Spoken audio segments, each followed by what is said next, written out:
നമസ്കാരം മക്കളെ, നമുക്ക് പഠിക്കാം. മലയാളത്തിൽ 51 അക്ഷരങ്ങളാണുള്ളത്. അക്ഷരമാലയിൽ 51 അക്ഷരങ്ങളാണ് മലയാളത്തിലുള്ളത്.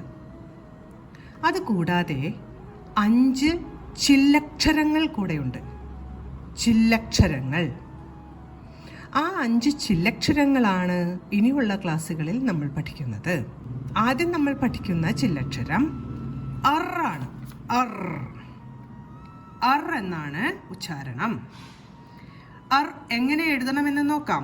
2 വരയുടെ താഴത്തെ വരയിൽ നിന്ന് മുകളിലെ വരയിൽ തൊട്ടുകൊണ്ട് ഒരു റാ വരച്ച് അതിനെ രായാക്കി ആ വര നേരെ വളച്ച് മുകളിലേക്ക് വെക്കുമ്പോൾ അർ എന്ന ചില്ലക്ഷരമായി.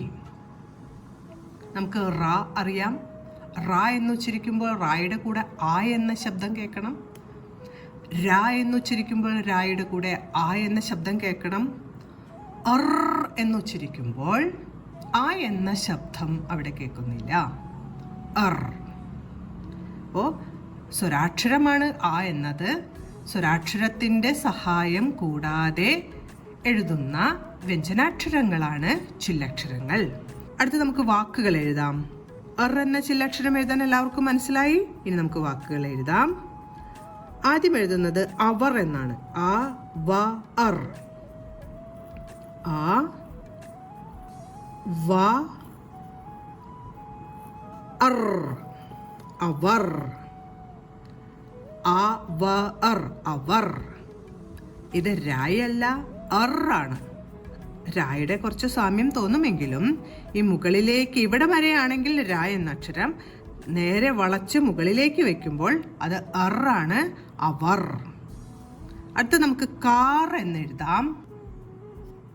കാർ. കാ വരച്ച് കാ എന്നാവാനായി ആയുടെ ചിഹ്നം വരച്ചു, അർ വരച്ചു. കാർ. അടുത്ത് നമുക്ക് കിണർ എന്നെഴുതാം. കാ വരച്ചു, ഈയുടെ ചിഹ്നം വരച്ചു. കി ണ അർ. കിണർ. അപ്പം നമ്മൾ ഇന്ന് ചില്ലക്ഷരമാണ് പഠിച്ചത്. അർ എന്ന ചില്ലക്ഷരം പഠിച്ചു. കൂടാതെ ചില്ലക്ഷരം വരുന്ന വാക്കുകളായ അവർ, കാർ, കിണർ എന്നീ വാക്കുകളും പഠിച്ചു. നമ്മൾ ഇന്ന് പഠിച്ച ചില്ലക്ഷരവും ഈ വാക്കുകളും പറഞ്ഞുകൊണ്ട് എഴുതി പഠിക്കാൻ ശ്രമിക്കണം. അടുത്ത ക്ലാസ്സിൽ കാണാം മക്കളെ. നമസ്കാരം.